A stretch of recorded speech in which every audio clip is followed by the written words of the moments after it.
নমস্কার বন্ধুরা, জ্যোৎস্নার পাকশালায় আপনাদের সকলকে স্বাগত। আশা করি সকলে ভালো আছেন এবং সুস্থ আছেন। আজ আমি আপনাদেরকে দেখাবো ঘুগনি রেসিপি। ঘুগনি বানাতে আপনারা সকলেই কম বেশি জানেন। আমি কিভাবে বানাই সেই রেসিপি আজ আমি আপনাদেরকে শেয়ার করব। ঘুগনি বানানোর জন্য সাদা মটর 2 কাপ আমি সারা রাত 3 কাপ জলে ভিজতে দিয়েছিলাম। দেখুন মটর কলাইগুলো আমার খুব সুন্দরভাবে ভিজে গিয়েছে। 3 থেকে 4 বার জল পাল্টে ভালো করে আমি মটর কলাইটা ধুয়ে নিয়েছি। 4 থেকে 5টা মিডিয়াম সাইজের আলু ভালো করে ধুয়ে ছোট ছোট চৌকো আকারে কেটে নিয়েছি। এখন আমি একটা প্রেসার কুকারের মধ্যে প্রথমে ভেজানো মটর কলাইগুলো দিয়ে দেব, তারপরে কেটে ধুয়ে রাখা আলুগুলো দিয়ে দেব। আলুগুলো দেওয়া হয়ে গেলে আমি পরিমাণ মতো নুন এই আলু এবং মটরের ওপরে দিয়ে দেব।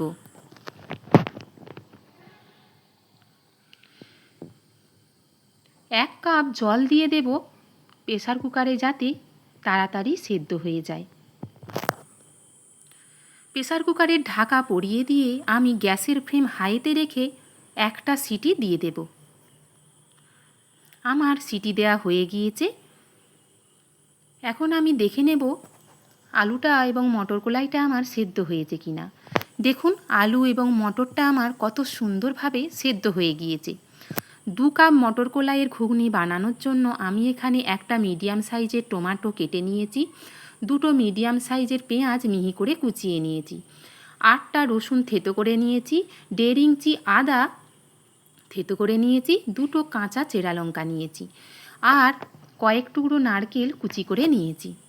কড়াই গরম করে নিয়ে আমি পরিমাণ মতো সরষের তেল দিয়ে দিয়েছি। সরষের তেলের পরিবর্তে আপনারা যে কোনো তেল ব্যবহার করতে পারেন। তেল গরম হয়ে গেলে গোটা জিরে ফোড়নে দিয়েছি।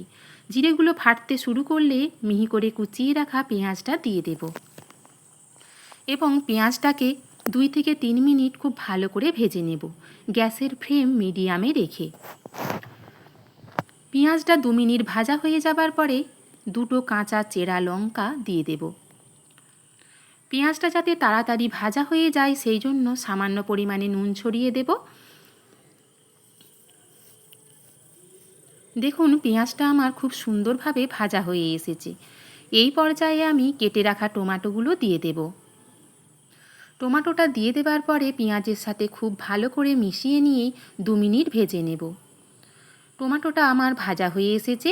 এই সময় থেতো করে রাখা রসুন এবং আদাটা দিয়ে দেব। আদা এবং রসুন দিয়ে দেবার পরে সমস্ত কিছুর সাথে খুব ভালো করে মিশিয়ে নিয়ে মশলাটাকে আমি ভালো করে কষে নেব।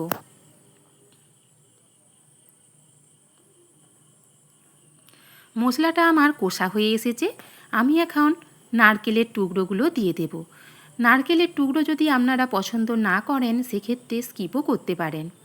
নারকেলটা দিয়ে দেবার পরে আমি খুব ভালো করে সমস্ত কিছুর সাথে ভেজে নেব।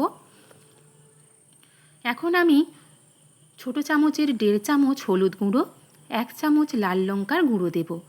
আমি ঘুগনি বানাতে কোনো জিরে গুঁড়ো বা হলুদ গুঁড়ো ব্যবহার করিনি, যাতে মশলাটা পুড়ে না যায় সেই জন্য অল্প পরিমাণ জল দিয়ে মশলাটাকে খুব ভালো করে কষিয়ে নেব। যখন মশলাটা থেকে তেল ছেড়ে আসবে ততক্ষণ পর্যন্ত মশলাটা আমি ভালো করে ভেজে নেব।